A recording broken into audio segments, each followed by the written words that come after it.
The potential of green-eyed reactions is the chief reason why we strive for fairness, even when we have the advantage. To my own amazement, I find myself siding here with the monster of Malmesbury, as Thomas Hobbes was known, when he stated that we're interested in justice only for peace's sake. Am I uncharacteristically cynical? You've heard me explain at length how incredibly empathic, altruistic, and cooperative we are. So why, when we get to fairness, is self-interest all that I see? The inconsistency isn't as great as it may seem, because I do believe that all human or animal behavior must in the end serve the actors. In the domain of empathy and sympathy, evolution has created a stand-alone mechanism that works whether or not our direct interests are at stake. We are driven to empathize with others in an automated, often unconditional fashion. We genuinely care about others, wanting to see them happy and healthy, regardless of what immediate good this may do for us. We evolved to be this way because on average and in the long run, it served our ancestors. But I fail to see how the same applies to our sense of fairness. Other orientation seems such a small part of it. The chief emotions are egocentric, preoccupied with what we get compared to others, and how we may come across to others. We do like to be seen as fair-minded. Only secondarily is there an actual concern for others, mostly because we long for a livable, harmonious society. The latter desire is also visible in other primates when they break up disputes in their midst or bring conflicted parties together. We have gone one step further, though, by being sensitive to how resource distribution impacts everybody around us. The reaction of children to perceived unfairness shows how deeply seated these sentiments are, and the egalitarianism of hunter-gatherers suggests its long history. In some cultures, hunters aren't even allowed to carve up their own kill, so as to prevent them from favoring their family. The antiquity of fairness is underappreciated by those who regard it as a noble principle of recent origin, formulated by wise men during the French Enlightenment. I seriously doubt that we will ever appreciate the human condition by looking back a couple of centuries rather than millions of years. Do wise men ever formulate anything new? Or are they just good at reformulating what everybody knows?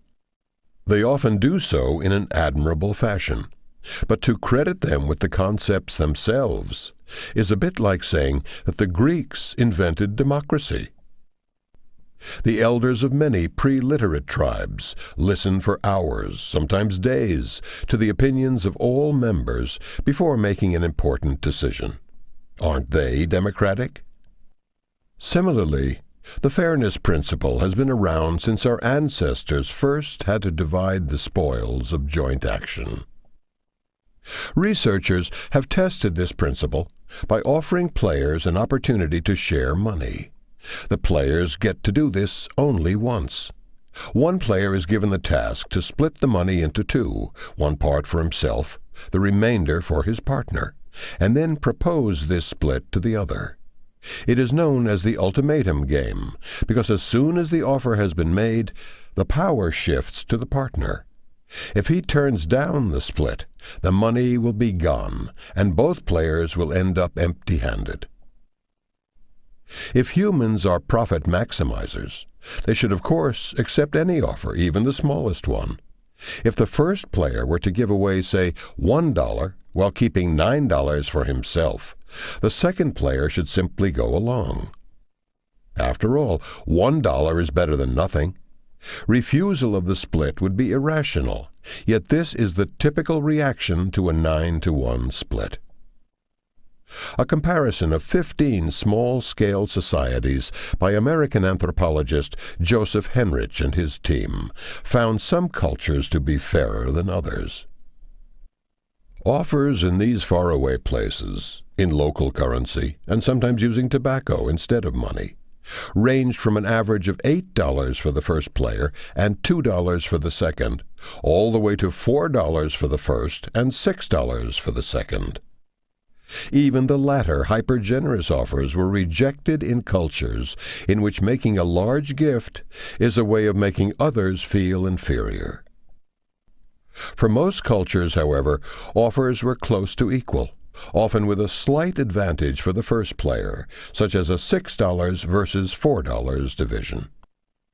This is also the typical offer in modern societies, such as when university students play the ultimatum game. Fairness is understood all over the world, including places untouched by the French Enlightenment.